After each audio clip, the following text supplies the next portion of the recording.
Ոսկու գինը շարունակում է արագ աճել, տարեսկզբից ի վեր ազնիվ մետաղը թանկացել է 55%-ով։ Վերջին 5 տարիների ընթացքում ոսկու գինը աճել է 111%-ով։ Համաշխարհային շուկայում այս աննախադեպ իրավիճակին նպաստել է ինչպես արժույթների առեզրկումը, այնպես էլ խոշոր երկրների կենտրոնական բանկերի կողմից ոսկու մեծածավալ գնումները, արտաժութային պաշարները համալրելու նպատակով։ Հիմնական էս վերջի թանկացումը, այս վերջի 1-2 շաբաթվա ընթացքում 10 օրյակի մեջ ոսկու գինը էլի էապես ասենք աճ է գրանցել, ինչի նպաստել է ԱՄՆ կառավարության շատդաունը, ինչի մասին մենք լսեցինք, այսինքն ԱՄՆ կոնգրեսը կառավարության ծախսերի այդ ֆինանսավորման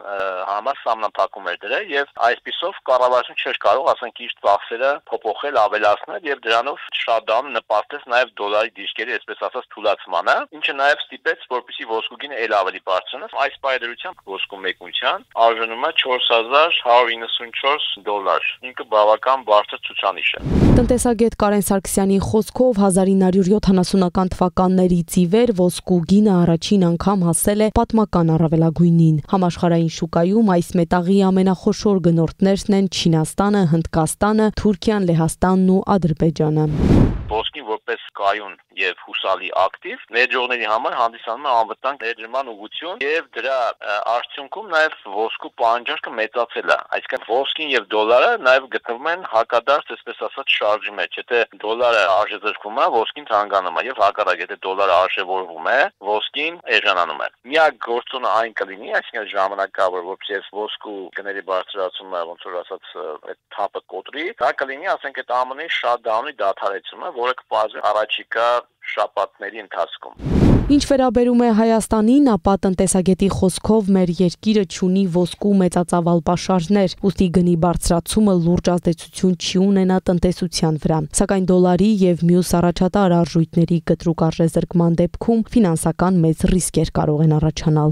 Մեր արժույթը դրամի կայունությունը կախված է դոլարից։ Ասենք դոլարը գնալով էժանանում է, մենք դա տեսնում ենք։ Այսինքն ոսկին եթե թանկանում է, դա նշանակում է դոլարն է էժանանում։ Այսինքն նշանակում է նաեւ արժեզրկումը մեր պաուսները, որոնք դոլարով են, եվրոյով են եւ այլն։ Իսպան դերևս աշխարհի առաջատար արժույթն է, բայց մենք պետք է հասկանանք միտումները, թե ուր է գնալու։ Վաղ թե ուշ, ասենք, ինչ-որ ձև դոլարի դիրքերը թուլանալու է ու գնալով, եթե մենք նայում ենք պատմականon, ընդհանուր, ասենք, բաների մեջ ոսկու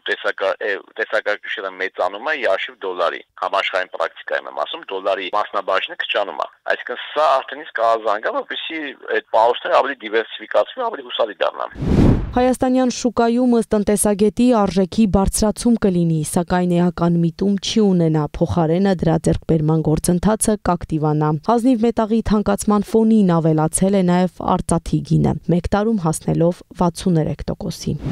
Ոսկա զարդերը այն ապրանքներն են, դրանք ասենք շքեղության ապրանքներ են հանդիսանում, որոնք դասական, ասենք, այդ առաջարկ պահանջարկի առանցքականության սկզբունքին այդքան, ասենք, օրինաչափությանը այդքան չեն ենթարկվում, այսինքն ինչքան գինը բարձր կարող նույնիսկ ավելի գրավիչ լինի։ Մանավանդ հիմա եթե ասենք միտումը կա տեսնում են բարձրանում, մարդիկ էլ ավելի շատ կսեն ձեռք բերել։ Կենտրոնական բանկի վերջին տվյալով Հայաստանում ոսկու 1 գրամի արժեքը 48886 դրամ է։ Մասնագիտական կանխատեսումներով գնաճը դեռ կշարունակվի։